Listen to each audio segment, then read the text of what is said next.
மனித வாழ்க்கை என்பது பேர் புகழ் பணம் சம்பாதிப்பதில் உயர்ந்த வாழ்க்கை வாழ்வதல்ல. அது பெரிய காரியமே அல்ல. பணம் இருந்தாலும் நிம்மதி இருக்காது. ஆரோக்கியமா இருக்கிறவர்கள் எல்லாரும் நிம்மதியா இருப்பதில்லை. அதே போல பேர் புகழோடு இருப்பவர்கள் எல்லாம் நிம்மதியோ சந்தோஷத்தையோ பெற்று விடுவதில்லை. ஆனால் கர்த்தருடைய நீதியின்படி வாழ்கிறவர்களோ நிம்மதியும் சந்தோஷமுமாய் வாழ்வார்கள். அதுதான் மிகப்பெரிய சொத்து.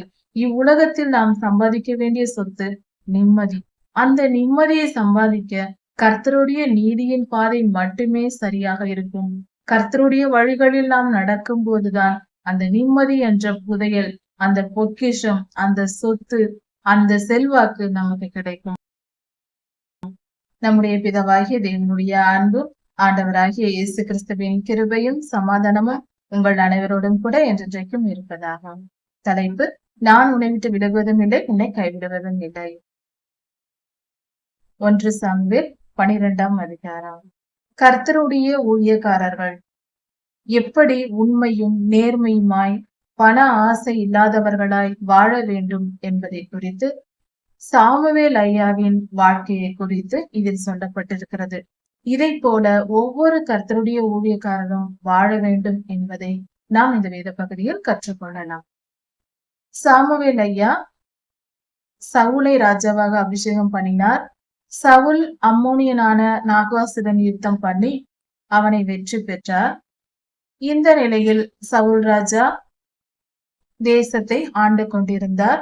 அந்த சமயத்தில் இந்த சம்பவம் நடந்து முடிந்த உடனே சாமுவேல் ஐயா ஜனங்களோடு இஸ்ரவேலரோடு பேசுகிறார்.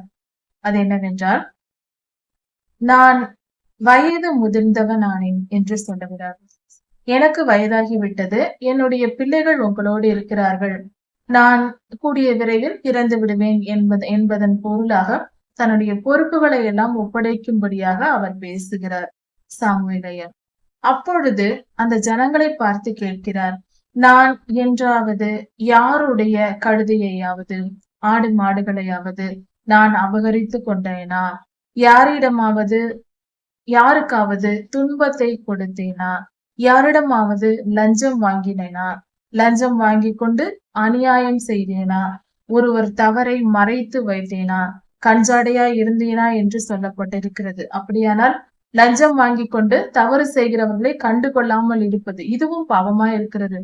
இப்படிப்பட்ட பாவத்தை நான் எதுவும் செய்யவில்லை, அதற்கு நீங்கள் எல்லாரும் சாட்சியாய் இருக்கிறீர்கள் என்று சாமுவேல் ஐயா சொல்லுகிறார். இதை கேட்டதும் அந்த ஜனங்கள் சொல்லுகிறார்கள், ஆம், நாங்கள் சாட்சிதான். எங்களிடம் நீர் எந்த ஒரு கழுதையையோ ஆடு மாடுகளையோ வாங்கியதில்லை, எங்களிடம் பரிதானம் வாங்கியதில்லை. அப்படி என்றால் லஞ்சம் வாங்குவது, லஞ்சம் வாங்கி கொண்டு அநியாயத்திற்கு துணை போவது, அப்படிப்பட்ட காரியத்தை நீங்கள் செய்யவில்லை. நீங்கள் நேர்மையும் உண்மையுமாய் இருந்தீர்கள் என்று இஸ்ரவேலர்கள் அந்த ஜனங்களே ஒப்புக்கொள்கிறார்கள். ஒப்புக்கொண்ட பின்பு இதற்கு நான் உண்மையாய் நேர்மையாய் வாழ்ந்தேன் என்பதற்கு இந்த ஜனங்களாகிய நீங்களும் சவுல் ராஜாவும் சாட்சியாய் இருக்கிறீர்கள் என்று சாமுவேல் ஐயா சொல்லுகிறார். இதில் பாருங்கள், அவருடைய வாழ்நாளின் முடிவில் முதிர்ந்த வயதில் தம்முடைய பொறுப்புகள் எல்லாம் தன்னுடைய பிள்ளைகள் மேலும் சவுல் ராஜாவிடம் இஸ்ரவேல் ஜனங்களையும் கொடுத்து விட்டு சவுல் ராஜாவை அபிஷேகம் பண்ணி எல்லாம் நிறைவாக அடுத்த பொறுப்பை அடுத்த சந்ததிக்கு கொடுத்து விட்டு சாமுவேல் ஐயா எவ்வளவு தெளிவாக ஜனங்களிடம் பேசுகிறார். எவ்வளவு பெரிய காரியம் இது! இது சாதாரண விஷயம் அல்ல. ஒரு மனிதன் தன் வாழ்க்கை முழுவதும் நீதியும் நேர்மையுமாய் வாழ்ந்து முடிவில் அதை அறிக்கை செய்கிறார். இப்படிப்பட்ட வாழ்க்கை நாம் ஒவ்வொருவரும் வாழ வேண்டும். சிறியதோ பெரியதோ நம்முடைய வாழ்க்கையில் எந்தவித அநியாயமும் அக்கிரமமும் துன்புறுத்தலும் இருக்கக்கூடாது. அவர் யாருக்கும் அநியாயம் செய்யவில்லை, அக்கிரமம் செய்யவில்லை, பிறர் பொருளுக்கு ஆசைப்படவில்லை, பணத்தாசை உடையவராய் வாழவில்லை. அது மட்டுமல்ல, அடுத்தவருக்கு துன்பம் விளைவிக்கவும் இல்லை என்று சொல்லப்பட்டிருக்கிறது. நான் யாருக்கும் இடுக்கண் செய்யவில்லை என்று சொல்லியிருக்கிறது வசனத்தில். அப்படியானால் சாமுவேல் ஐயா நீதியும் நேர்மையுமாய் வாழ்ந்திருக்கிறார், உத்தமமாய் வாழ்ந்திருக்கிறார்.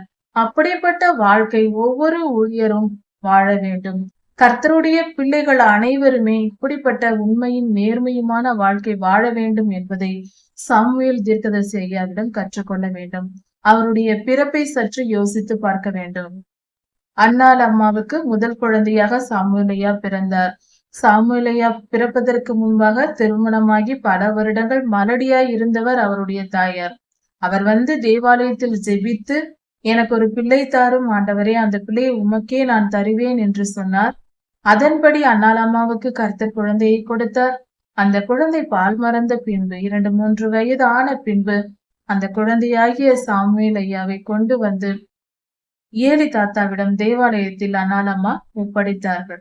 இப்படி வந்தவர்தான் சாமுவேல் தீர்க்கதரிசி. கர்த்தரிடத்தில் விண்ணப்பத்தினால் அவர் பிறந்தார். கர்த்தருக்காக அர்ப்பணிக்கப்பட்டார். அவர் வாழ்நாள் முழுவதும் கர்த்தருக்காக அர்ப்பணிக்கப்பட்ட வாழ்க்கை வாழ்ந்து அவருடைய முதிர் வயதிலும் இப்படியாக அறிக்கை செய்கிறார். நான் யாருடைய பொருளையும் யாருக்கும் எந்த தீங்கும் செய்யவில்லை என்று அவர் அறிக்கை செய்கிறார். அதற்கு அந்த ஜனங்களும் சாட்சி என்று ஒப்புக்கொள்கிறார்கள். யாரும் மறுத்து பேசவில்லை. இப்படிப்பட்ட உண்மையான வாழ்க்கை வாழ்வது என்பது மிகவும் மேன்மையான காரியம். அது கர்த்தருடைய மகா பெரிய கிருபையினாலும் பரிசுத்த ஆவியானவரின் துணையோடுதான் நாம் இப்படி வாழ முடியும். இப்படிப்பட்ட வாழ்க்கையே உயர்ந்த வாழ்க்கை. மனித வாழ்க்கை என்பது பேர், புகழ், பணம் சம்பாதிப்பதில் உயர்ந்த வாழ்க்கை வாழ்வதல்ல. அது பெரிய காரியமே அல்ல. பணம் இருந்தாலும் நிம்மதி இருக்காது. ஆரோக்கியமா இருக்கிறவர்கள் எல்லாரும் நிம்மதியா இருப்பதில்லை. அதே போல பேர் புகழோடு இருப்பவர்கள் எல்லாம் நிம்மதியோ சந்தோஷத்தையோ பெற்று விடுவதில்லை. ஆனால் கர்த்தருடைய நீதியின்படி வாழ்கிறவர்களோ நிம்மதியும் சந்தோஷமுமாய் வாழ்வார்கள். அதுதான் மிகப்பெரிய சொத்து. இவ்வுலகத்தில் நாம் சம்பாதிக்க வேண்டிய சொத்து நிம்மதி. அந்த நிம்மதியை சம்பாதிக்க கர்த்தருடைய நீதியின் பாதை மட்டுமே சரியாக இருக்கும். கர்த்தருடைய வழிகளில் நாம் நடக்கும் போதுதான் அந்த நிம்மதி என்ற புதையல், அந்த பொக்கிஷம், அந்த சொத்து, அந்த செல்வாக்கு நமக்கு கிடைக்கும். இப்படியாக நாம் சாமுவேல் ஐயாவின் வாழ்க்கையை பார்த்து கற்றுக்கொள்ள வேண்டும். இதற்கு பின்பு சாமுவேல் ஐயா இன்னும் சில வார்த்தைகளை அந்த ஜனங்களோடு பேசுகிறார். அதாவது இஸ்ரவேலரை நோக்கி சாமுவேல் ஐயா சொல்லுகிற காரியங்கள் இவை. உங்கள் முற்பிதாவாகிய யாக்கோபு இஸ்ரவேலர்கள் எகிப்தில் இருக்கும் போது அவர்கள் அடிமைத்தனத்திற்கு உட்பட்டு உங்களுடைய முன்னோர்கள் கூப்பிட்டார்கள். அப்படி கூப்பிட்ட பொழுது கர்த்தர் அவர்களுடைய வேதனையை கண்டு மோசே, ஆரோன் என்னும் இருவரையும் எழுப்பி உங்களை எகிப்திலிருந்து புறப்பட பண்ணி இந்த கானான் தேசத்திற்கு கொண்டு வந்து உங்களை இங்கு நிலைநிறுத்தினார். அப்படி செய்திருந்தும் நீங்கள் உங்கள் தேவனாகிய கர்த்தரை மறந்து பாகாலை சேவிக்க போனீர்கள், அஸ்திரோத்தை சேவிக்க போனீர்கள். இப்படி நீங்கள் செய்தபடியினால் கர்த்தர் உங்களை சிசேரா, பெலிஸ்தர்கள், அம்மோனியர்கள் என்ற புறஜாதியார் இடத்திற்கு கர்த்தர் உங்களை ஒப்பு கொடுத்தார். நீங்கள் பாவம் செய்தது நிமித்தம் அவர் உங்களை விற்று போட்டார். இது நிமித்தம் நீங்கள் மிகவும் துன்பமும் துயரமும் அடைந்தீர்கள். அப்பொழுது மனம் திரும்பி உங்கள் நடுவில் இருந்த அந்நிய தேவர்களை நீங்கள் விலக்கிவிட்டு கர்த்தரை நோக்கி, கர்த்தாவே நாங்கள் உண்மையே சேவிப்போம் என்று மனம் திரும்பி கர்த்தரை நோக்கி கூப்பிட்டீர்கள். அப்பொழுது நீங்கள் மனம் திரும்பி கர்த்தரை நோக்கி கூப்பிட்ட பொழுதெல்லாம் கர்த்தர் உங்களுக்கு இறங்கி கிதியோனையும் சிம்சோனையும் எப்தாவையும் சாமுவேலையும் உங்களுக்கு எழுப்பினார். உங்களை காக்கும்படியாக, உங்களுக்கு நியாயம் விசாரிக்கும்படியாக எழுப்பினார். அப்படியெல்லாம் உங்களுக்கு செய்திருந்தோம். நீங்கள் அம்மோனியனான நாகாஸ் உங்களை நோக்கி, இஸ்ரவேல் ஜனங்களை நோக்கி யுத்தம் செய்ய வந்தபோது கர்த்தரே உங்களுக்கு ராஜாவாய் இருந்தும் எங்களுக்கு ஒரு ராஜா வேண்டும் என்று என்னை கேட்டீர்கள். அப்படியும் கர்த்தர் உங்களுக்கு சவுலை ராஜாவாக கொடுத்தார். அவருடைய சித்தம் இல்லை என்றாலும் அவர் உங்கள் விண்ணப்பத்தை கேட்டு அப்படி செய்தார். இப்படி இருக்க நீங்கள் கர்த்தருக்கு பயந்து அவருடைய கட்டளைகளின்படி நடந்தால் நீங்கள் பிழைத்துக் கொள்வீர்கள். நீங்களும் உங்கள் ராஜாவும் கர்த்தருடைய வழிகளில் நடக்க வேண்டும், அவருடைய வார்த்தைகளில் நடக்க வேண்டும் என்று சொல்லியிருந்தார். இதற்கு முன்பாகவே சவுலை ராஜாவாக அபிஷேகம் பண்ணிய பொழுதே சாமுவேல் ஐயா கர்த்தருடைய நியாயப்பிரமாண புஸ்தகத்தில் உள்ளதை எழுதி, ஒரு தேசத்தை எப்படி ஆளுகை செய்ய வேண்டும் என்ற முறைமைகளை எல்லாம் எழுதி அந்த ஜனங்களுக்கு போதித்து அதையெல்லாம் விளக்கி சொல்லி அதன் பின்பாக அதை ஒரு புஸ்தகத்தில் எழுதி கர்த்தருடைய சந்நிதியில் வைத்திருந்தார். இது ஏற்கனவே சாமுவேல் ஐயா செய்திருந்தார். 10ஆம் அதிகாரத்தில் கொடுக்கப்பட்டிருக்கிறது. இப்படி அந்த கட்டளைகளின்படி எல்லாம் நீங்கள் நடக்க வேண்டும், நீங்களும் உங்கள் ராஜாவும் அப்படி நீங்கள் செய்ய வேண்டும் என்று சொன்னார். இப்படி எல்லா காரியங்களையும் எடுத்து விளக்கமாக சாமுவேல் சொல்லிவிட்டார். கர்த்தருக்கு கீழ்ப்படிந்தீர்கள் ஆனால் நீங்கள் பிழைத்துக் கொள்வீர்கள் என்று சொன்னார். ஆனாலும் நீங்கள் கர்த்தருக்கு விரோதமாக கலகம் பண்ணி இப்படி ஒரு ராஜாவை கேட்டது கர்த்தருடைய பார்வையில் பொல்லாப்பாய் இருக்கிறது. நீங்கள் இதை பொல்லாப்பை செய்தீர்கள், நீங்கள் இந்த பொல்லாப்பை செய்தீர்கள். அதனால் அதற்கு அடையாளமாக நீங்கள் செய்த பொல்லாப்பின் நிமித்தமாக இன்று கோதுமை அறுப்பின் நாள் அல்லவா, இந்த நாளில் கர்த்தர் இடி முழக்கங்களையும் மழையையும் பெய்ய பண்ணுவார், இதுவே உங்களுக்கு அடையாளமாய் இருக்கும் என்று சொன்னார். இதை கேட்ட அந்த ஜனங்கள் மிகவும் பயந்தார்கள். அப்பொழுது சாமுவேலையா சொன்னார், நான் கர்த்தரை நோக்கி விண்ணப்பம் பண்ணுவேன், அப்பொழுது இடி முழக்கத்தையும் மின்னலையும் மழையையும் கர்த்தர் தருவார் என்று சொன்னார். அதன்படி அப்படியே நடந்தது. சாமுவேலையா ஜெபித்தார், உடனே மழை வந்தது, இடி முழக்கங்களும் வந்தது. இதை கண்ட ஜனங்கள் சாமுவேலையாவுக்கும் கர்த்தருக்கும் மிகவும் பயந்தார்கள். இப்படி நடக்கிறதே என்று மிகவும் பயந்து கர்த்தருக்கு பயப்படுகிற பயம் அவர்களுக்குள் வந்தது. இப்படி இருக்க ஜனங்கள் எல்லோரும் அவர்கள் வீட்டிற்கு சென்றார்கள். இப்படியாக இந்த காரியங்கள் எல்லாம் நடந்து முடிந்தது. இதிலிருந்து நாம் தெரிந்து கொள்ள வேண்டிய காரியம், கர்த்தர் நம்மை சுதந்திரமாக வாழவே விரும்புகிறார். நம்முடைய வாழ்க்கை என்பது கர்த்தருடைய பிள்ளைகள் எப்பொழுதும் இந்த உலகத்தில் இருக்கிற எல்லா மனிதர்களுமே கூட சந்தோஷமாய் சமாதானமாய் வாழ வேண்டும் என்று விரும்புகிறார். ஒரு மனிதனை இன்னொரு மனிதன் ஆளுகை செய்வதை கர்த்தர் விரும்பவில்லை, நாமே இதை ஏற்படுத்தி கொள்ளுகிறோம். இது நிமித்தமாக பல துன்பங்களை நாம் கண்டுகொள்கிறோம். ஒரு காரியத்தை நன்கு புரிந்து கொள்ள வேண்டும். ஒரு மனிதன் மேல் இன்னொரு மனிதன் அதிகாரம் செலுத்துவதும் பாவமே. அதே சமயத்தில், அதாவது ஒரு குடும்பத்தில் கூட மனைவியின் மேல் சிலர் ஆண்கள் கணவன்மார்கள் மனைவியின் மேல் அதிகமாய் அதிகாரம் செலுத்துவார்கள். சில குடும்பத்தில் பெண்கள் கணவர் மேல் அதிகாரம் செலுத்துவார்கள். இது இரண்டுமே தவறு. அன்பினால் இணைக்கப்பட்டிருக்க வேண்டுமே தவிர ஒரு குடும்பம் அதிகாரத்தினால் இணைக்கப்பட்டிருக்க கூடாது. இதுவும் மிகப்பெரிய தவறு. அதிகாரம் செய்வதும் தவறு, தன்னை தானே அடிமையாக்கி கொள்வதும் பாவம். இதை புரிந்து கொள்ள வேண்டும். மனிதர்களாய் இருப்பவர்கள் இன்னொரு மனிதனை அதிகாரம் செய்து வாழ வேண்டும் என்று ஆளுகை செய்ய நினைப்பதும் பாவமே. அதே போல நம்மை நாமே அடிமைப்படுத்திக் கொள்வதும் பாவமே. யார் எதை சொன்னாலும் கேட்டுக்கொண்டு கோபித்துக் கொள்வார்கள், ஏதாவது நினைத்துக் கொள்வார்கள் என்று நினைத்து கொண்டு எப்பொழுதும் நாம் அடிமையாகவே வாழ்வது. யார் எதை சொன்னாலும் கேட்டுக்கொள்வது, யார் எதை சொன்னாலும் அதை செய்வது, இப்படி அவர்கள் கோபித்துக் கொள்வார்களே என்று இருப்பது. ஒரு வேலை ஸ்தலமாக இருக்கலாம், குடும்பமாக இருக்கலாம், ஏன் திருச்சபையாக கூட இருக்கலாம். எங்க இருந்தாலும் இப்படி இருக்கக்கூடாது. கர்த்தருடைய வழிகளில் நடக்க வேண்டும். அதனால் யார் கோபித்துக் கொண்டாலும், யார் என்ன செய்தாலும், எதிர்ப்பு வந்தாலும், போராட்டங்கள் வந்தாலும் சோர்ந்து போகக்கூடாது.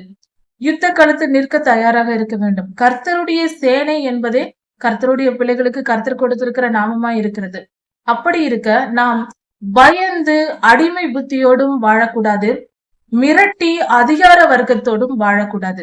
கர்த்தருடைய பிள்ளைகள் நீதி நியாயத்தின்படி நடக்க வேண்டும். நம்மை ஆளுகை செய்கிறவர் கர்த்தர் ஒருவராக தான் இருக்க வேண்டும். மனிதர்களுக்கு அடிமைகளாக கூடாது. கர்த்தரே நம்மை ஆளுகை செய்ய வேண்டும். கர்த்தருடைய பிள்ளைகளாய் நாம் வாழ வேண்டும். இதை சரியாக புரிந்து கொள்ள வேண்டும்.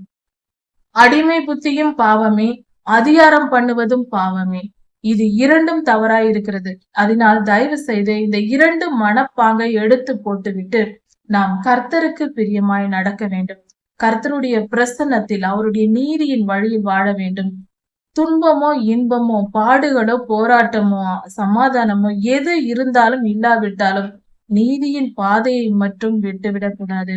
கர்த்தர் நீதி உள்ளவர், நீதியின் சூரியனா இருக்கிறார். அவருடைய வழிகளில் நாம் நடக்க வேண்டும். அதுவே அவருடைய அன்பின் வழியா இருக்கிறது. 1 சாமுவேல் 13ஆம் அதிகாரம்.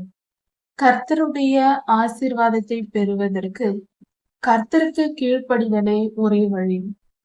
கர்த்தருடைய வார்த்தைகளை அறிந்து கொண்டு அதை நாம் அதன் வல்லமையை உணர்ந்து கொண்டு அதற்கு முழுமையாய் கீழ்ப்படிவதே ஆசீர்வாதத்தை பெறுவதற்கு வழி. இதை குறித்து சாமுவேல் ஐயாவின் காலத்தில் நடந்த சம்பவத்தில் பார்க்கலாம். இஸ்ரவேல் ஜனங்கள் ஒரு ராஜா வேண்டும் என்று கர்த்தரிடம் கேட்டார்கள். கர்த்தருடைய வார்த்தையின்படி சாமுவேல் ஐயா சவுலை ராஜாவாக அபிஷேகம் பண்ணி இஸ்ரவேலுக்கு கொடுத்தார். சவுல் ராஜாவாக 1 வருடம் அரசாண்ட பின்பு 2ஆம் வருடத்தில் ஒரு சம்பவம் நடந்தது. அதாவது சவுல் மிக்மாசிலும் பெத்தேல் மலையிலும் இருந்து கொண்டு 2000 போர் வீரர்களோடு அங்கு தங்கியிருந்தார். சவுலின் குமாரரான யோனத்தான் கிபியாவில் 1000 போர் வீரர்களோடு அவர் அங்கே தங்கியிருந்தார். இந்த சமயத்தில் பெலிஸ்தர்கள் கேபா என்னும் இடத்தில் தானியம் இறங்கியிருந்தார்கள். யோனத்தான் தன் போர் வீரர்களோடு சென்று அந்த இடத்தில் பெலிஸ்தரை முறியடித்தார். இந்த செய்தியை சவுல் இஸ்ரவேல் தேசம் முழுவதும் எக்காலம் ஊதி அறிவிக்க செய்தார். இந்த செய்தியை கேள்விப்பட்ட பெலிஸ்தர்கள் எல்லோரும் ஒன்றாய் கூடிக்கொண்டு 30,000 ரதங்களோடும் 6000 குதிரை வீரர்களோடும் மிகப்பெரிய சேனையாக மிக்மாசுக்கும் பெத்தேலுக்கும் அருகில் வந்து பாளையம் இறங்கினார்கள். இப்பொழுது சவுல் ராஜாவுக்கு மிகுந்த நெருக்கடி உண்டாயிற்று. இந்த சமயத்தில் ஜனங்கள் எல்லோரும் மிகவும் பயந்து ஓடி போய் குகைகளிலும் மலைகளிலும் காடுகளிலும் போய் ஒளிந்து கொண்டார்கள். போர் வீரர்கள் சவுலுக்கு பயந்து அவரோடு பின்னாக சென்றார்கள். இப்படிப்பட்ட சூழ்நிலையில் சவுல் ராஜா கர்த்தருக்கு பலியிட்டு கர்த்தருடைய சித்தத்தை கேட்க வேண்டும் என்று சொல்லுகிறார். அதற்கு சாமுவேல் செய்தி அனுப்புகிறார். 7 நாட்கள் காத்திருக்கும்படி சொல்லுகிறார். அப்பொழுது சவுல் 7 நாட்கள் பலி செலுத்தும் பொருட்களோடு காளை மாடு ஆடுகளோடு காத்திருக்கிறார். 7 நாட்கள் ஆகிறது. ஆனால் மிக்மாசுக்கும் பெத்தேலுக்கும் அருகிலான வந்திருக்கிற பெலிஸ்தரின் தானியம் அவர்கள் நெருங்கி விடுவார்கள் என்ற பயத்தினாலும் தங்கள் ஜனங்கள் சிதறி போகிறதை பார்த்தும் பல விதத்தில் சவுல் ராஜாவுக்கு இந்த இடத்தில் நெருக்கடி வருகிறது. ஒரு பக்கம் எதிரி வந்து யுத்தத்திற்கு ஆயத்தமாய் நிற்கிறார். இந்த பக்கத்தில் தன்னுடைய ஜனங்களை தன்னை விட்டு வெளியே ஓடுகிற நிலை ஏற்படுகிறது. இப்படிப்பட்ட நெருக்கடியான சூழ்நிலையில் சவுலுக்கு 7 நாட்கள் காத்திருக்கும்படி கர்த்தர் சொல்லுகிறார். சாமுவேல் தீர்க்கதரிசியின் மூலமாய் சொல்லப்பட்டு அனுப்பப்படுகிறது.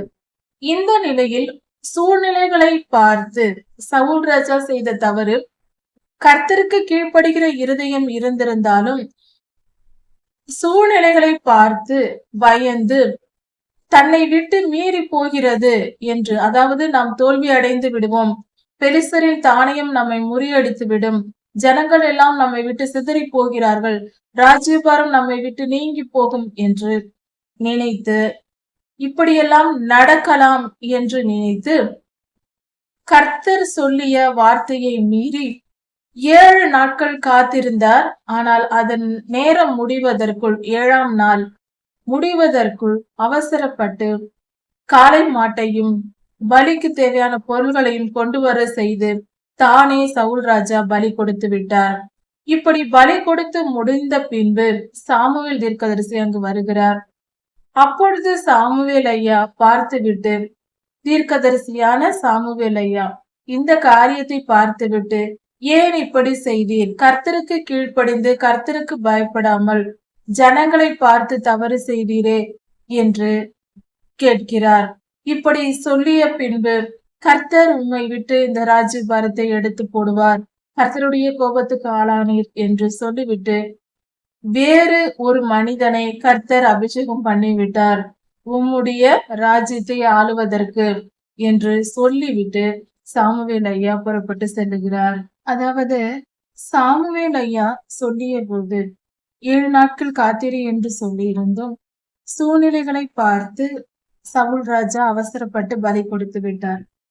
இதை கண்ட சாமுவேல் ஐயா, நீர் புத்தியீனமாய் செய்தீர், கர்த்தருக்கு கீழ்ப்படியவில்லை, அதனால் கர்த்தர் வேறொரு மனிதனை அபிஷேகம் பண்ணினார் என்று சொல்லுகிறார்.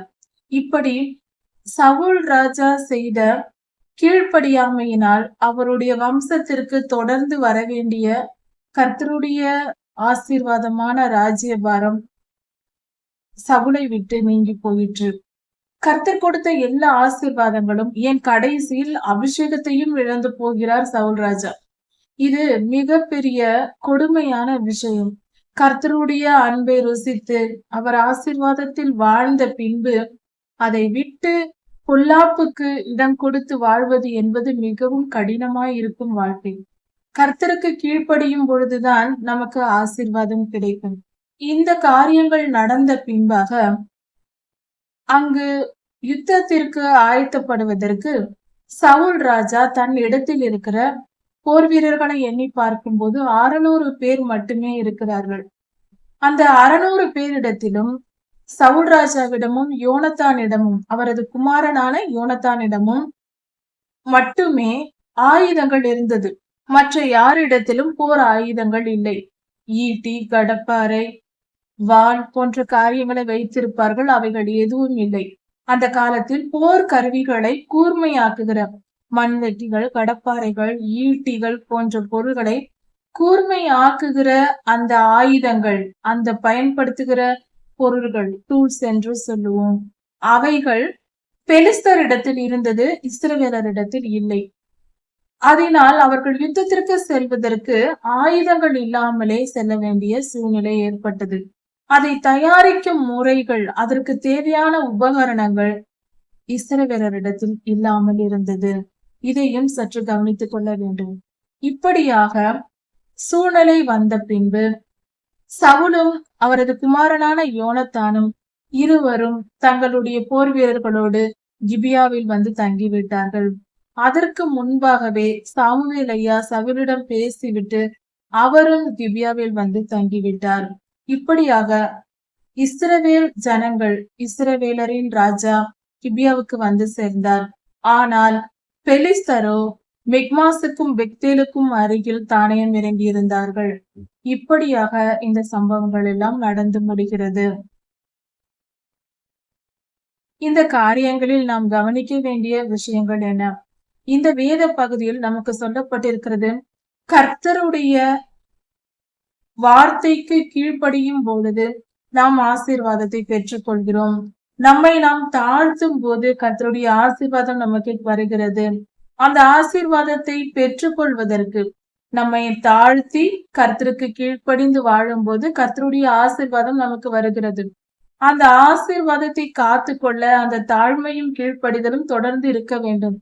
நாம் அந்த தாழ்மையை விட்டு பெருமை கொண்டாலோ, கர்த்தருக்கு கீழ்ப்படியாமல் மீறினாலோ, உலக இச்சைகளுக்கும் சுயநலமாய் வாழ்வதற்கும் அப்படியாக வாழ தொடங்கினாலோ நாம் கர்த்தருடைய ஆசீர்வாதத்தை இழக்க நேரிடும். அதனால் கர்த்தருக்கு பிரியமாய் நடப்பது மிகவும் முக்கியமான காரியம். அதுவே நம் வாழ்க்கையின் நோக்கமாக இருக்கும்.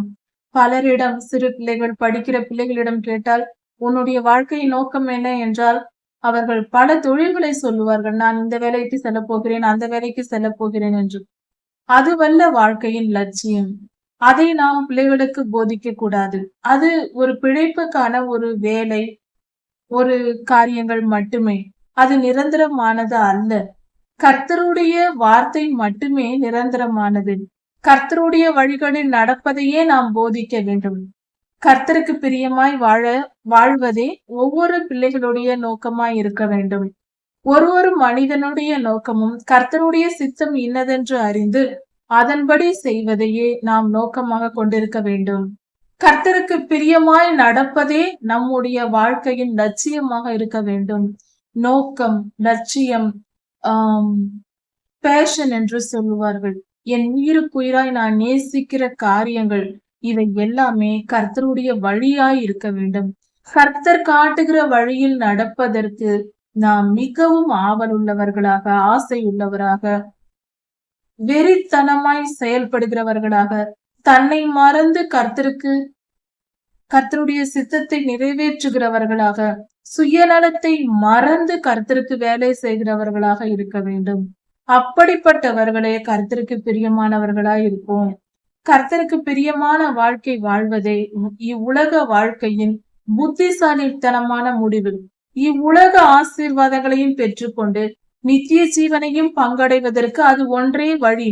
நாம் கர்த்தரை அந்த அளவுக்கு நேசித்து கர்த்தருடைய வழிகளில் நடந்தால், நம்மை நாம் வெறுத்து நம்மளுடைய விருப்பங்களுக்கு முக்கியத்துவம் கொடுக்காமல் கர்த்தருக்கு பிரியமாய் நாம் நடந்தால், எவ்வளவு பெரியவரான கர்த்தர் நம்மை காட்டிலும் நம்மை தொடர்பு படுத்தி சொல்லக்கூடாது. கர்த்தர் மிகவும் நல்லவர். அவருடைய நற்குணங்களில் நம்மில் ஒரு துளி கூட இல்லை என்றே சொல்லலாம். அவர் மிக மிக மிக நல்லவர். அவருடைய நற்குணத்தை நம்மால் ஆராய்ந்து முடியும் அறிவு கூட நமக்கு கிடையாது. அந்த அளவுக்கு நல்லவர் நம் ஆண்டவர். அவ்வளவு நல்லவர் நம்மை சும்மா விட்டு விடுவாரா? நாம் இந்த அளவுக்கு நேசித்து நம்மை வெறுத்து நம் கர்த்தருக்கு பிரியமாய் நடந்தால், நாம் செய்யும் காரியங்கள் சிறு சிறு அளவே, மிகச் சிறியது, தூசு போன்றது, அதிலும் சிறியது. அப்படிப்பட்ட ஒன்றுமில்லாத சிறு சிறு காரியங்களில் நாம் உண்மையாய் அன்பு கூர்ந்து செயல்பட்டால், கர்த்தர் மனமிறங்கி நம்மை பார்த்து, ஐயோ என் பிள்ளை, என் சிறு பிள்ளை எவ்வளவு ஆசையாய் என்னை நேசிக்கிறாள், என் மேல் நேசம் கொண்டு எப்படியெல்லாம் போராடுகிறாள் என்று அவர் மிகவும் சந்தோஷப்பட்டு அள்ளி அள்ளி ஆசீர்வாதங்களை தருவார். மிக பெரிய காரியங்களை நமக்கு கொடுப்பார். மிக உயர்ந்த ஸ்தானத்தில் நம்மை வைத்து அழகு பார்ப்பார். அவர் பெரியவர், நல்லவர். அவர் ஒருபோதும் கைவிடாதவர். அவரை நாம் நேசிப்போம். அவர் நம்மை மிகவும் அன்பாய் நேசிக்கிறார். மிக மிக அன்பாய் இருக்கிறார் நம்மேல். அப்படி இருக்க அவர் நம்மிடம் எதிர்பார்ப்பதும் அந்த அன்பை தான். அவரிடத்தில் உண்மையாய் அன்பு கொண்டு அவருடைய கட்டளைகளுக்கு நாம் கடைபிடித்து கீழ்ப்படிந்து நடக்கும் போது 1000 தலைமுறைக்கு நாம் கர்த்தருடைய இரக்கத்தை பெற்றுக் கொள்ளலாம். யாத்திராகமம் 20ஆம் அதிகாரத்தில் கொடுக்கப்பட்டிருக்கிறதை யோசித்து பார்ப்போம். கர்த்தருடைய அன்பை பெறுவதை காட்டிலும் மிகப்பெரிய ஆசீர்வாதம் வேறு என்ன இருக்க முடியும்? அவர் அன்பு பெரியது, அவருடைய கிருபை பெரியது, அவருடைய வல்லமை பெரியது. அவர் மிக மிக மிக மிக பெரியவர். அவருடைய காரியத்தை சொல்லுவதற்கும் புரிந்து கொள்வதற்கும் கூட நமக்கு ஞானம் இல்லை, பலம் இல்லை, திறமை இல்லை. அந்த அளவுக்கு அவர் பெரியவர். அதை நாம் ஒப்புக்கொண்டால், புரிந்து கொண்டால், உணர்ந்து கொண்டால் போதுமானது. நமக்கு தாழ்மையும் சுலபமாக வந்துவிடும். கர்த்தருடைய ஆசீர்வாதமும் கிடைத்துவிடும். 1 சாமுவேல் 14ஆம் அதிகாரம். கொஞ்ச பேரை கொண்டாகிலும் அதிகமான மக்களை கொண்டாகிலும் கர்த்தர் அவர்களை காப்பாற்ற நினைத்தால் கண்டிப்பாக காப்பாற்றுவார். அதாவது ஒரு யுத்தத்துக்கு போகும்போது இராணுவத்தின் சேனை பெரிதாய் இருந்தால் கர்த்தர் காப்பாற்றுவார். பலமுள்ளவர்களையே கர்த்தர் காப்பாற்றுவார். திறமையுள்ளவர்களையே கர்த்தர் காப்பாற்றுவார் என்று நினைக்க தேவையில்லை. எவ்வித பலமும் இல்லாதவர்களை கொண்டு பலசாலிகளை தோற்கடிப்பது கர்த்தருக்கு பிரியமான காரியமாய் இருக்கிறது. இப்படியே இங்கு ஒரு மிகப்பெரிய அற்புதம் நடந்திருக்கிறது. 2 பேர் சென்று ஒரு பெரிய இராணுவத்தையே துரத்தி அடித்து அழித்து முறியடிக்கிறார்கள். இது எவ்வளவு பெரிய காரியமாய் இருக்கிறது. கர்த்தருடைய வல்லமை அப்படிப்பட்டது. ஒரே ஒரு கர்த்தரிடத்தில் விசுவாசமாய் இருக்கிற மனிதனை கொண்டு ஒரு சேனையையே கர்த்தர் தோற்கடிக்க வல்லவராயிருக்கிறார். அவருடைய வல்லமை மகா பெரியது. இந்த வேத பகுதியில் யோனத்தான் கிபியாவில் இருக்கிறார். அப்பொழுது இஸ்ரவேலர்களை கொள்ளையிடும்படியாக பெலிஸ்தர்கள் தானயம் இறங்கி இருக்கிறார்கள். கொலைக்காரர்கள் வந்து கொள்ளையிட்டு கொண்டிருக்கிறார்கள். இப்பொழுது இந்த நிலையில் யோனத்தான் கர்த்தருடைய பிள்ளையாய் இருந்து கர்த்தருக்கு பிரியமான மனிதனையாக அவருடைய சிந்தனை இருக்கிறது. தன்னுடைய ஆயுததாரியை கூட்டிக் கொண்டு, தன்னுடைய துணையாக இருக்கிற போர் சேவகரை கூட்டிக் கொண்டு நேராக பெலிஸ்தர்கள் போர் வீரர்கள் ஒன்றாக கூடி வந்திருக்கிற தங்கி இருக்கிற அந்த இடத்திற்கு தானயம் என்று சொல்வார்கள், அங்கு வருகிறார். அங்கு இருவரும் வந்தபோது அதன் அருகே தூரத்தில் நின்று கொண்டு அவர்கள் மேலே மலைகளில் இருக்கிறார்கள். இவர்கள் மலையின் கீழ் இருந்து பார்க்கிறார்கள். பார்க்கும்போது அந்த மலையின் மேலிருந்த பெலிஸ்தர்கள் அங்கிருந்து பார்த்து விட்டார்கள். இருவர் நம்மை தேடி வருகிறார்கள், சண்டைக்கு வருகிறார்கள் என்பதை பார்த்து விட்டார்கள். அப்பொழுது யோனத்தான் தன் ஆயுததாரியிடம் சொல்லுகிறார், என்னை நோக்கி அங்கேயே இருங்கள், நாங்கள் வருகிறோம் என்று சொல்வார்கள். ஆனால் நாம் இங்கேயே நிற்போம். அல்லது இங்கே ஏறி வாருங்கள் பார்க்கலாம் என்று சொன்னால் கர்த்தர் அவர்களை நம்மிடத்தில் ஒப்பு கொடுத்தார் என்பதற்கு அடையாளம் என்று தன் ஆயுததாரியிடம் சொல்லியிருந்தார். இப்படி சொல்லிவிட்டு இவர்கள் இருவரும் மறைவிலிருந்து வெளியே வருகிறார்கள். அதை பார்த்த பெலிஸ்தர்கள் அங்கிருந்து பார்த்து, எங்களை நோக்கியா வருகிறீர்கள்? இங்கே வாருங்கள், உங்களுக்கு பாடம் கற்றுக் கொடுக்கிறோம் என்று சொல்லுகிறார்கள். அப்பொழுது யோனத்தான் தன் ஆயுததாரியிடம் நோக்கி, கர்த்தர் என்று அவர்களை நம்மிடத்தில் ஒப்புக் கொடுத்தார், வா அவர்களோடு யுத்தம் செய்யலாம் என்று அழைத்து கொண்டு போகிறார்கள். அப்படி போகும்போது இவர்கள் இருவரும் பட்டயம் வைத்திருந்தார்கள். அந்த பட்டயத்தினால் 20 பேரை வெட்டி வீழ்த்துகிறார்கள். இப்படி அவர்கள் சென்று கொஞ்ச நேரத்தில் அவர்களை அடித்து 20 பேரை கொல்கிறார்கள். அப்படி நடந்து கொண்டு இருக்கும்போது திடீரென்று ஒரு ஆச்சரியம் நடக்கிறது. இவர்கள் யுத்தம் செய்து கொண்டு இருக்கையிலேயே ஒரு பெரிய பயங்கரம் உண்டாகிறது. அது பயங்கரமா இருக்கிறது. பெலிஸ்தர்கள் பயப்படுகிறார்கள், மிகவும் கலங்குகிறார்கள், திகில் உண்டாகிறது. அப்படிப்பட்ட மிக இயற்கையில் சில மாற்றங்கள் உண்டாகிறது. இதை பார்த்து கொண்டு இருக்கும் போதே பூமி அதிர்ச்சி உண்டாகிறது. இதையெல்லாம் பார்த்து பெலிஸ்தர்கள் பயந்து நடுங்குகிறார்கள். அவர்கள் ஒருவருக்கொருவர் சண்டையிட தொடங்குகிறார்கள். இப்படி ஒரு மிகப்பெரிய பயங்கரம் நடக்க தொடங்குகிறது. இதெல்லாம் நடந்து கொண்டு இருக்கும் போது இங்கு சவுல் ராஜா தன்னுடைய இடத்தில் இருக்கிற சவுல் அங்கே இருந்து காவல்காரர்கள் மூலமாக பெலிஸ்தரின் பாளையத்தில் ஏதோ ஒரு அதிர்ச்சி தெரிகிறது, அங்கு ஜனங்கள் ஒருவரோடொருவர் சண்டையிட்டுக் கொள்கிறார்கள் என்று ஜாமக்காரர் உயரத்திலிருந்து பார்த்து சொல்லுகிற ஜாமக்காரர் சொல்லுகிறார்கள். மிக உயரமான இடத்தில் ஜாமக்காரர்களை உட்கார வைத்திருப்பார்கள். மலைகளில் மரங்களின் மேல் மிகப்பெரிய உயரமான இடங்களில் உட்கார்ந்து தூரத்திலிருந்து அங்கிருக்கிற தானியத்தில் என்ன நடக்கிறது என்று பார்த்து கொண்டிருப்பார்கள். அப்படி பார்த்து கொண்டிருந்த ஒரு ஜாமக்காரர் சொல்லுகிறார், பெலிஸ்தரின் பாளையத்தில் அதிர்ச்சி தெரிகிறது, அவர்கள் ஒருவருக்கு ஒருவர் சண்டையிட்டுக் கொள்கிறார்கள், அங்கு மிகப்பெரிய பயங்கரம் உண்டாயிருக்கிறது என்று சொல்லுகிறார்கள். இதை கேள்விப்பட்டதும் சவுல் உடனே உடன்படிக்கை பெட்டியை எடுத்துக்கொண்டு வாருங்கள் என்று சொல்லுகிறார். அந்த உடன்படிக்கையின் பெட்டியின் காவலை அப்பொழுது ஏலியின் குமாரனான பினகாசின் குமாரனான இக்கபோத்தின் சகோதரன் அகியா அதை காவல் காத்து கொண்டிருக்கிறார். அதாவது ஏலி தாத்தாவின் மரணத்தின் நாள் அன்று ஓப்பனையும் பினகாசும் இறந்த நாளில் ஒரு பிள்ளையை பெற்று கொடுத்து விட்டு இறந்து போன ஆசாரியராய் இருந்த ஏலியின் மருமகளான அந்த பெண்ணின் குமாரன் அகியா என்னும் மனிதன் உடன்படிக்கை பெட்டியை காவல் காத்து கொண்டிருந்தார். அதாவது ஏலி தாத்தாவின் பேரன். இப்படி அவர் அங்கு இருக்கும்போது உடன்படிக்கை பெட்டி கொண்டு வரப்படுகிறது. இந்த நிலையில் இப்படி சவுல் சொல்லிக் கொண்டு இருக்கும் போதே மேலே உயரத்தில் இருந்து பார்த்து கொண்டிருந்த ஜாமக்காரர், பார்த்து செய்தி சொல்லிக் கொண்டிருந்த ஜாமக்காரர் மீண்டுமாக ஒரு செய்தியை கொடுக்கிறார்கள். அதாவது பெலிஸ்தரின் தானியத்தில் மிகவும் பயங்கரமான காரியம் நடக்கிறது, ஏதோ அங்கு போராட்டம் நடக்கிறது, ஒருவருக்கு ஒருவர் வெட்டி கொண்டு செத்து கொண்டிருக்கிறார்கள் என்ற செய்தி வருகிறது. இதை பார்த்த சவுல் ராஜா தன்னிடத்தில் இருக்கிற சுமார் 600 பேர் இருந்தார்கள். அவர்களிடத்தில் இருக்கிற அந்த ஆயுததாரிகள், அந்த ஜனங்கள், போர் வீரர்களை எல்லாரையும் கணக்கு பார்த்தார்கள். அப்படி கணக்கு பார்க்கும்போது யோனத்தானின் ஆயுததாரியும் அங்கு இல்லை என்பதை சவுல் ராஜா கண்டுபிடித்தார். அப்பொழுது ஏனென்றால் யோனத்தான் யாரிடமும் சொல்லாமலே இவர்கள் இருவரும் சென்றார்கள்.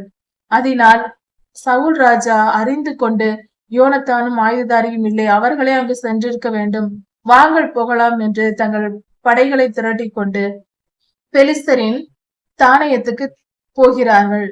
அப்படி இவர்கள் போய் ஏற்கனவே பயங்கரத்தினால் அங்கு அதிகமான மக்கள் செத்து விழுந்து கொண்டிருக்க, பலர் ஓடிக்கொண்டிருக்க, இவர்களும் போய் சென்று அவர்களோடு யுத்தம் செய்து அந்த ஜனங்களை விரட்டி விடுகிறார்கள். மகா பெரிய யுத்தம் உண்டாகிறது. இப்படி பெலிஸ்தர்கள் எல்லாம் துரத்தப்பட்ட பின்பு போர் முடிந்து ஜனங்கள் திரும்பி வருகிறார்கள் அந்த காட்டு பகுதிகளில். அப்பொழுது அந்த மரங்களில் இருந்த தேன் அடைகளில் இருந்து தேன் சொட்டி கொண்டிருக்கிறது. அதாவது சவுல் ராஜா ஏற்கனவே தன்னுடைய போர் வீரர்களுக்கு கட்டளையிட்டிருந்தார். அதாவது பெலிஸ்தர்களை கொல்லும் வரைக்கும், அவர்களை அழிக்கும் வரைக்கும் யாரும் சாப்பிடக்கூடாது என்று சொல்லியிருந்தார். ஆனால் இந்த செய்தி அதற்கு சவுல் சொல்வதற்கு முன்பே அந்த இடத்தை விட்டு போயிருந்த யோனத்தானுக்கும் யோனத்தானின் ஆயுததாரிக்கும் இந்த விஷயம் தெரியாது. ஆனால் மற்றவர்கள் எல்லோருக்கும் தெரியும். அதன் வழியாய் அவர்கள் போரை முடித்து வரும்போது அந்த மரங்களில் இருக்கிற தேன் கூட்டிலிருந்து தேன் ஒழுகுகிறது. அந்த தேனை யாரும் தொடவில்லை. மிகுந்த பசியோடு இருக்கிறார்கள். ஆனாலும் சவுல் ராஜாவின் கட்டளைக்கு கீழ்ப்படிந்து அதை யாரும் தொடவில்லை. ஏனென்றால் சவுல் சத்தியம் பண்ணியிருந்தார். அதனால் ஒருவரும் தொடாமல் இருந்தார்கள். இப்படிப்பட்ட நிலையில் அங்கிருந்த இந்த செய்தியை அறியாத யோனத்தான் அந்த வழியே வந்தார். தேன் ஒழுகுகிறதை பார்த்து தன் கையில் உள்ள ஈட்டியை எடுத்து குத்தினார். அதிலிருந்து தேன் அந்த கூடோடு ஒழுகியது. அதை எடுத்து சாப்பிட்டு கொண்டே நடந்து வந்தார். அப்படி அதை சாப்பிடும் போது யோனத்தானின் கண்கள் தெளிவடைந்தது. கண் பார்வை பளிச்சென்று ஆனது, பிரகாசமானது. இதை பார்த்து சந்தோஷப்பட்டு அவர் நடந்து கொண்டே இருந்தார். இப்படி நடந்து கொண்டு இருக்கும் போது அங்கிருந்த ஜனங்கள் மிகுந்த பசியாய் இருந்ததினால், அவர்கள் எதையும் சாப்பிடாமல் இருந்ததினாலும் அவர்கள் கொள்ளையிட்ட எந்த பொருளையும் எடுத்து சாப்பிடவில்லை. பெலிஸ்தரின் தானியத்திலிருந்து எதையும் வாயில் போடவில்லை. அப்படி இருக்கும்போது அந்த அவர்கள் வழி நடந்து வரும்போது அதிக பசி தாங்காமல் தங்களுடைய மாடுகளையும் ஆடுகளையும் அடித்து அதை சமைக்காமல் ரத்தத்தோடு கூட புசிக்க ஆரம்பித்தார்கள். இப்படி செய்த போது இந்த செய்தி சவுல் ராஜாவுக்கு தெரிய வருகிறது. அதை கேட்டு, ஐயோ இப்படி செய்யாதிருங்கள், இரத்தத்தோடு புசிப்பது கர்த்தருக்கு அருவருப்பானது, இப்படி செய்தீர்களே என்று சொல்லி தன்னிடத்தில் ஒரு பெரிய கல்லை எடுத்து கர்த்தருக்கு பலிபீடம் கட்டி அந்த இடத்தில் பலியை செலுத்தி நீங்கள் புசித்து கொள்ளுங்கள் என்று சொல்லுகிறார். இப்படியாக ஜனங்கள் செய்ய தொடங்குகிறார்கள்.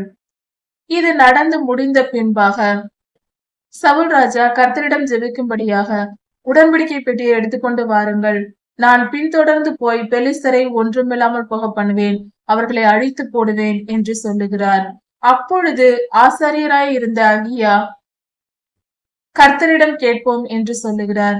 அப்படி கர்த்தரிடம் வந்து உடன்படிக்கை பெட்டியை வைத்து கர்த்தரிடம் கேட்டபோது மறு உத்தரவு ஒன்றும் வரவில்லை. கர்த்தர் பேசவில்லை. இதை கண்டதும் சவுல் ராஜா பயந்து, கர்த்தருக்கு பிரியமில்லாத காரியம் ஏதோ நடந்திருக்கிறது, அதனால் இந்த தீங்கு வந்தது, அதனால் யார் மேல் கர்த்தர் கோபமாய் இருக்கிறார் என்று தெரிந்து கொள்வதற்காக தானும் சவுலும் யோனத்தானும் ஒரு பக்கத்தில் நின்றார்கள். மற்றவர்கள் போர் வீரர்கள் எல்லாரும் மறுபக்கத்தில் நிற்க வைத்தார்கள். யாருடைய தவறினால் கர்த்தர் கோபமாய் இருக்கிறார் என்பதை தெரிந்து கொள்வதற்காக. சீட்டு போட்டு பார்க்கும்போது சவுலும் யோனத்தானும் இருந்த பக்கத்தில் விழுகிறது. அப்படியானால் எங்கள் இருவரில் யாருக்கு இந்த யார் மேல் கர்த்தர் கோபமாய் இருக்கிறார், யார் செய்த தவறு என்று கண்டுபிடிக்க வேண்டும் என்று மீண்டுமாக சீட்டு போடுகிறார்கள். சீட்டு யோனத்தான் பேருக்கு விழுந்தது. அப்பொழுது சவுல் ராஜா, யோனத்தான் சாக வேண்டும், நீ என்ன தவறு செய்தாய் என்று சொல்லுகிறார். அப்பொழுது நான் மிகவும் களைப்பாய் இருந்தேன், வழியில் இருந்த தேனை எடுத்து நான் சாப்பிட்டேன், நான் செய்த தவறு வேறு ஒன்றும் இல்லை, நான் தேன் இருந்தது, பசியோடு இருந்தேன், கிடைத்ததை எடுத்து சாப்பிட்டேன், அவ்வளவுதான் என்று சொன்னார். இந்த ரட்சிப்பே யோனத்தான் செய்த முயற்சியினால் தான் வந்தது. இப்படி நடந்திருக்க இஸ்ரவேலர்கள் எல்லோரும் யோனத்தானை கொல்லக்கூடாது என்று காப்பாற்றி விட்டார்கள். சவுல் ராஜாவும் விட்டு பெலிஸ்தர்களை பின்தொடராமல் மீண்டுமாக பின்வாங்கி வந்து விட்டார். இப்படியாக பெலிஸ்தர்கள் துரத்தி அடிக்கப்பட்டார்கள். இஸ்ரவேலர்கள் பின்பாக திரும்பி வந்து தங்கள் ராஜ்யத்தை நிலைநிறுத்தி கொண்டார்கள். இப்படி சம்பவம் நடந்து முடிந்தது. சவுலுக்கு ஒரு வழக்கம் இருந்தது. திறமைசாலிகளான மனிதர்களையும் பலசாலிகளான மனிதர்களையும் பார்த்தால் தன்னோடு சேர்த்து வைத்துக் கொள்வார். சவுல் ராஜாவுக்கு 3 மகன்களும் 2 மகள்களும் இருந்தார்கள். இப்படியாக சவுல் ராஜா தனக்கு எதிராக இருந்த அம்மோனியர், பெலிஸ்தியர், மோவாபியர் போன்றவர்களோடு யுத்தம் செய்து இஸ்ரவேலரை காத்து வழிநடத்துகிற ராஜ்யபாரத்தை ஸ்திரப்படுத்தினார். இப்படியாக சவுலின் ராஜா அரசாங்கம் ராஜ்யபாரம் நடந்தது. இந்த செய்தியிலிருந்து நாம் தெரிந்து கொள்வது தான் 2 பேர்தான். ஆனால் மிகப்பெரிய யுத்தத்தை செய்ய அவர்கள் இருவர் பயன்பட்டார்கள். யோனத்தானின் வாயிலிருந்து வந்த வார்த்தை கர்த்தருடைய வல்லமை பெரியது என்று விசுவாச அறிக்கை செய்து அந்த விசுவாசம் கொஞ்ச பேரையாகிலும் அதிகமான பேரையாகிலும் கொண்டு கர்த்தர் ரட்சிக்க வல்லவராய் இருக்கிறாரே. யோனத்தானின் விசுவாசத்தின்படியே அந்த வெற்றி அன்று கிடைத்தது. கர்த்தர் மேல் விசுவாசம் வைத்து ஒரு தனி மனிதனால் இறங்கினால் கூட மிகப்பெரிய காரியங்களை சாதிக்க முடியும். இதை நாம் புரிந்து கொள்ள வேண்டும். நான் தனி மனிதன், எனக்கு உதவி செய்ய ஆள் இல்லை, என்னை வழி நடத்த ஆள் இல்லை, என்னை உற்சாகப்படுத்த ஆள் இல்லை, எனக்கு துணையாக ஆள் வேண்டும் என்றெல்லாம் முட்டாள்தனமாக கேட்டுக்கொண்டிருக்க கூடாது. கர்த்தர் நம்மோடு இருக்கிறார். ஒரே ஒரு மனிதன் போதும். நமக்கு துணை யாரும் தேவையில்லை, உதவி செய்ய ஆள் தேவையில்லை, எதற்கும் யாரும் தேவையில்லை. கர்த்தர் நம்மோடு இருந்தால் கர்த்தருடைய சித்தத்தை நாம் நிறைவேற்ற தயங்கக்கூடாது. தேவ சித்தத்தின்படி நடக்க வேண்டும். கர்த்தருடைய கட்டளைகளுக்கு கீழ்ப்படிந்து நடக்க வேண்டும். அவருடைய ஊழியத்தை செய்ய வேண்டும். அதற்கு யாருடைய துணையையோ எதையுமே எதிர்பார்க்க தேவையில்லை. தேவையானதை கர்த்தர் தருவார். கர்த்தர் இறங்கிவிட்டால் மனிதர்களின் பலம் எம்மாத்திரம். நமக்கு தேவையான மனித பலத்தையும் அவரே கொடுப்பார். இல்லை இல்லை என்று புலம்பிக் கொண்டு நாம் அதை நோக்கி பார்த்து கொண்டிருக்க கூடாது. நம்முடைய பார்வை கர்த்தர் மேல் இருக்க வேண்டும். கர்த்தர் மேல் மட்டும் இருக்க வேண்டும். மனிதர்களின் தயவும் தானாக வரும். கர்த்தரே அதை செய்து முடிப்பார், கொண்டு வந்து சேர்ப்பார். இப்படியாக கர்த்தருக்கு பிரியமானபடி நடப்போம். கர்த்தருடைய வல்லமையை புரிந்து கொள்வோம். கர்த்தருடைய வல்லமையின் மேல் விசுவாசம் வைப்போம். நம் மேல் அல்ல, உடல் ஆட்கள் மேல் அல்ல. 1 சாமுவேல் 15ஆம் அதிகாரம். கர்த்தருக்கு கீழ்ப்படிதல் பலியை பார்க்கிலும் கர்த்தருக்கு பிரியமானது. அதே போல பில்லி சூனியம், விக்கிரக ஆராதனை போன்ற காரியங்கள் செய்வது கர்த்தருக்கு அருவருப்பானது. அதே போல அருவருப்பானது இரண்டகம் பண்ணுதல். ஒரு நல்ல காரியத்தை கெடுப்பது, கர்த்தருடைய பிள்ளைகளிடத்தில் பிரிவினையை உண்டாக்குவது போன்ற காரியங்கள், இவைகள் கர்த்தருக்கு பிரியமில்லாதவை. விக்கிரக ஆராதனைக்கு சமமான பாவமாய் இருக்கிறது. இதை குறித்து இந்த வேத பகுதியில் நாம் கற்றுக்கொள்ளலாம். சாமுவேல் தீர்க்கதரிசி ஐயா சவுலை சந்திக்கிறார். சந்தித்து இஸ்ரவேலர்கள் வனாந்திர பயணத்தில் புறப்பட்டு வரும்போது அமலேக்கியர்கள் அவர்களுக்கு விரோதமாய் எழும்பினார்கள். அவர்கள் உதவி செய்யவில்லை இஸ்ரவேலருக்கு. அதனால் அவர்களை நீ அழித்து போடு, அங்கிருக்கிற எல்லா ஜீவன்களையும் போய் அழித்து போடு என்று கர்த்தருடைய கட்டளையின்படி சாமுவேல் ஐயா வந்து சவுலிடம் சொன்னார். இதற்கு சவுல் ராஜா ஏற்றுக்கொண்டு அந்த காரியத்தை செய்ய தொடங்கினார். அப்பொழுது சாமுவேல் ஐயா சொன்னார், அதற்கு அடுத்ததாக, அப்படி அமலேக்கியர்களை நீ அழிக்கும் போது அவர்களுக்குள் வாசமாயிருக்கிற கேனியரை நீ ஒன்றும் செய்யக்கூடாது. ஏனென்றால் கேனியர்கள் இஸ்ரவேலர்கள் எகிப்திலிருந்து வரும்போது அவர்களுக்கு ஆதரவாக உதவி செய்தார்கள். அதனால் கேனியரை வெளியேற்றி விட்டு அதன் பின்பாக அமலேக்கியரை மடங்கடிக்க வேண்டும் என்று கர்த்தர் சொல்லுகிறார் என்று சாமுவேல் தீர்க்கதரிசி ஐயா சவுல் ராஜாவிடம் சொன்னார். இதை கேட்டுக்கொண்ட சவுல் அப்படியே செய்வதற்கு ஆயத்தமானார். தம்முடைய சேனையை இலக்கம் பார்த்தார். 2,00,000 காலாட்களும் 10,000 யூதர்களும் அங்கே இருந்தார்கள்.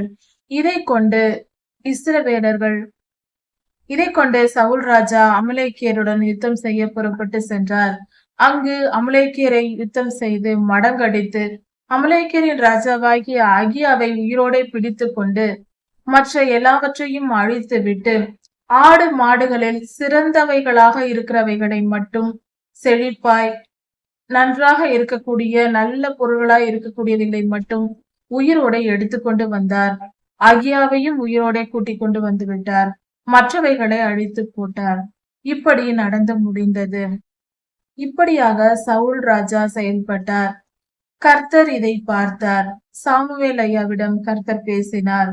சவுலை ராஜாவாக்கினது எனக்கு மனஸ்தாபமாய் இருக்கிறது என்று சொன்னார். அதனால் சவுலிடம் இருந்து ராஜ்யபாரத்தை நான் எடுத்து போடுவேன் என்று கர்த்தர் சொன்னார். சவுலை குறித்து கர்த்தர் சொன்ன காரியம் சாமுவேல் ஐயாவுக்கு மிகவும் வேதனையாய் இருந்தது. அவர் இரவு முழுவதும் கர்த்தரோடு பேசினார். கர்த்தரிடத்தில் ஜெபித்துக் கொண்டிருந்தார்.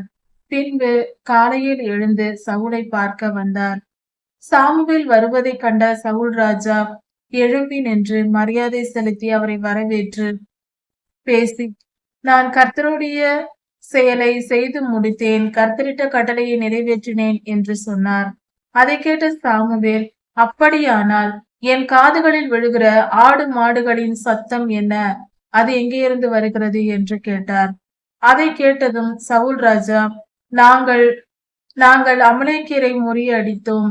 அப்படி நான் யுத்தத்துக்கு போகும்போது அவர்களை முறியடித்த பின்பு வரும்போது ஜனங்கள் கொள்ளையாடினதை எடுத்துக்கொண்டு வந்தார்கள் என்று சவுல் ராஜா சொன்னார். இதை கேட்டதும் சாமுவேல், ஐயா, கர்த்தருக்கு கீழ்ப்படிவதை காட்டிலும் பலிகள் கர்த்தர் விரும்புவாரா?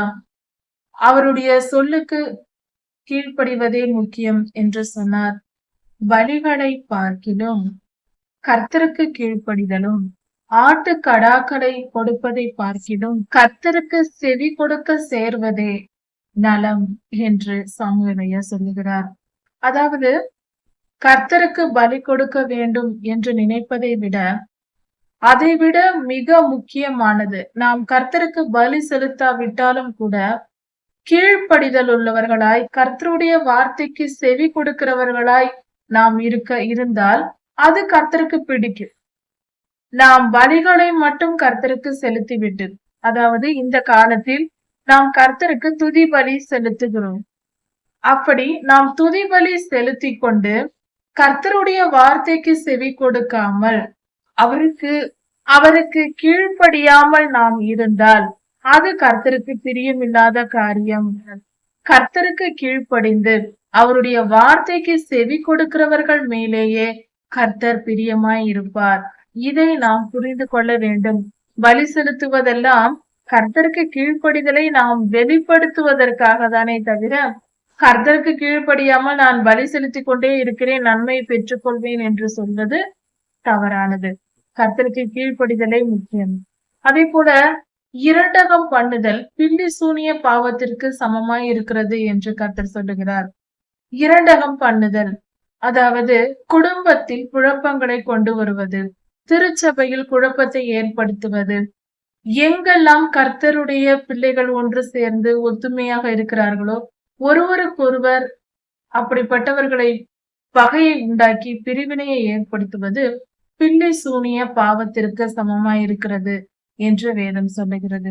இப்படிப்பட்ட மனிதர்கள் யாராவது இருந்தால் உடனே மனம் திரும்புங்கள். கர்த்தருடைய கோபம் மகா பெரியது. மகா பெரிய கொள்ளை நோயினாலும் பட்டயத்தினாலும் ஆபத்துகளினாலும் உயிருக்கே சேதம் வந்துவிடும். இப்படிப்பட்ட காரியங்களை செய்யக்கூடாது. பில்லி சூனிய பாவத்திற்கு சமமானது. பிரிவினையை உண்டாக்குவது, கணவன் மனைவியின் இடத்தில் எதையாவது சொல்லி மனதில் வெறுப்பை ஏற்படுத்தி பிரித்து வைப்பது, இது பில்லி சூனிய பாவத்திற்கு சமமானது. இப்படிப்பட்டவர்களை கொல்ல வேண்டும் என்று வேதம் நமக்கு நியாயப்பிரமாண புஸ்தகத்தில் அந்த காலத்தில் கொடுக்கப்பட்டிருக்கிறது. அப்படி என்றால் இந்த மாதிரியான காரியங்கள் செய்பவர்கள் உயிருக்கே ஆபத்தை வருவித்துக் கொள்கிறார்கள் என்று பொருள். பெற்றோர்களுக்கும் பிள்ளைகளுக்கும் இடையே குடும்பத்தில் குழப்பத்தை உண்டு பண்ணுவது, பகையை உண்டு பண்ணுவது, இது ஒரு காரியம். அடுத்தது திருச்சபையில் ஒருவருக்கொருவர் பகையை உண்டு பண்ணுவது, தேவையற்ற காரியங்களை, பொய்யான காரியங்களை பரப்பி ஒருவருக்கொருவர் ஒற்றுமை இல்லாதபடிக்கு திருச்சபையில் குழப்பங்களை உண்டு பண்ணுவது, இப்படிப்பட்ட காரியம் பில்லி சூனிய பாவத்திற்கு சமமாயிருக்கிறது. இப்படிப்பட்டவர்களுக்கு உயிருக்கே ஆபத்தான நிலை வரும். அப்படிப்பட்டவர்கள் இருந்தால் உடனே மனம் திரும்பி கர்த்தரிடம் மன்னிப்பு கேளுங்கள். அதே போல எந்த இடத்தில் பிரிவினையை உண்டு பண்ணி சமாதானமாய் ஜனங்கள் வாழாதபடிக்கு எந்தெந்த இடத்தில் செய்கிறார்களோ அவர்கள் எல்லோரும் கர்த்தருடைய நியாய தீர்ப்பை பெற்றுக் கொள்வார்கள். இதை மறந்து போகக்கூடாது. ஒருவரில் ஒருவர் அன்பு கூர்ந்து ஒருவருக்கொருவர் சமாதானம் பண்ணி பிரச்சனைகளை நீக்கி போட்டு ஒற்றுமைப்படுத்துகிற ஜனங்களே கர்த்தருடைய பிள்ளைகளாய் இருக்கிறார்கள். வேதம் சொல்லுகிறதே, சமாதானம் பண்ணுகிறவர்கள் பாக்கியவான்கள், அவர்கள் தேவனுடைய புத்திரர் எனப்படுவார்கள் என்று. அப்படி நாம் சமாதானத்திற்குரியவர்களாய் நாம் இருக்க வேண்டும். சமாதானத்தை விரும்புகிறவர்களாய் இருக்க வேண்டும். சமாதானத்தை உண்டு பண்ணுகிறவர்களாக இருக்க வேண்டும். இதுவே கர்த்தருடைய பிள்ளைகளுக்கு அழகாய் இருக்கிறது. பிரிவினையை உண்டு பண்ணக்கூடாது. அது பொல்லாத பிசாசின் செயலாய் இருக்கிறது. இப்படியாக சாமுவேல் ஐயா சவுல் ராஜாவுக்கு சொல்லி முடித்தார். அப்பொழுது சாமுவேல்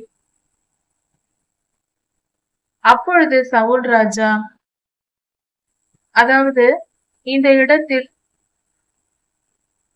அமலேக்கியரை அவர்கள் அழிப்பதற்கு முன்பாக கேனியர்களை புறப்பட்டு வெளியே போகும்படி சவுல் ராஜா சொல்லிவிட்டார்.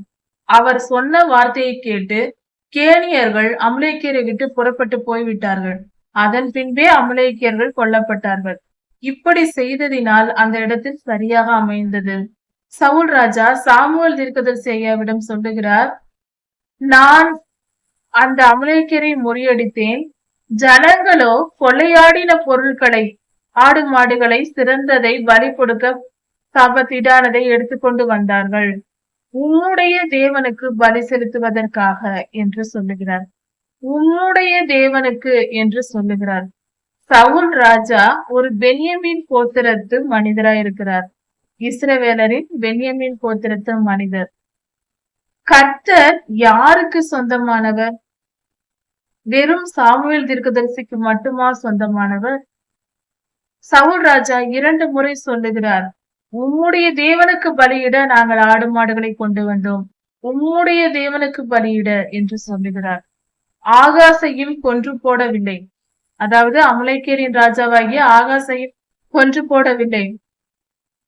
கர்த்தருக்கு முழுமையாய் கீழ்ப்படிந்து செயல்படவில்லை.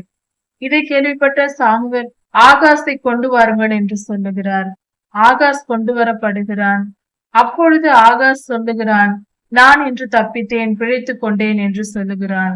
ஆனால் சாமுவேல் ஐயா சொல்லுகிறார், உன்னுடைய பட்டயம் அநேகம் ஸ்திரீகளை பிள்ளைகளற்றவர்களாக்கிற்று. அதே போல உன் தாயும் என்று பிள்ளைகளற்றவள் ஆவாள் என்று சொல்லிவிட்டு ஆகாசை சாமுவேல் ஐயா கொன்று போட்டார். சாமுவேல் தீர்க்கதரிசி இதன் பின்பாக ஆகாசை கொண்டு வர சொல்லி அவனை வெட்டி துண்டாக்கி விட்டார். கொன்று போட்டுவிட்டு அவர் புறப்பட ஆயத்தமானார். அப்பொழுது சவுல் ராஜா, ஏனென்றால் சாமுவேல் ஐயா ஏற்கனவே சொல்லியிருந்தார், உன்னுடைய ராஜ்யம் கர்த்தர் உன்னை விட்டு எடுத்து விட்டார், உன்னுடைய தோழனுக்கு கொடுத்து விட்டார் என்று சொல்லிவிட்டார். அதனால் சவுல் மிகவும் வேதனைப்பட்டு சாமுவிடம், எனக்காக ஜெபித்துக் கொள்ளுங்கள், வாருங்கள் என்று சொல்லி கூப்பிடுகிறார். சாமுவேல் ஐயா முதலில் செல்ல மனமில்லை, அவருக்கு வரவில்லை என்று சொல்லுகிறார். அவர் புறப்பட ஆயத்தமான போது சவுல் ராஜா சாமுவேல் ஐயாவின் சால்வையை பிடித்து இழுக்கிறார். அப்பொழுது சால்வை 2ஆக கிழிகிறது. உடனே அதை பார்த்த சாமுவேல் ஐயா, உன்னுடைய ராஜ்யமும் இப்படி கிழிக்கப்பட்டு போகும், உன்னுடைய ராஜ்யம் உன் தோழனாகிய இன்னொரு மனிதனுக்கு கொடுக்கப்படும் என்று தீர்க்க தரிசனம் உரைக்கிறார்.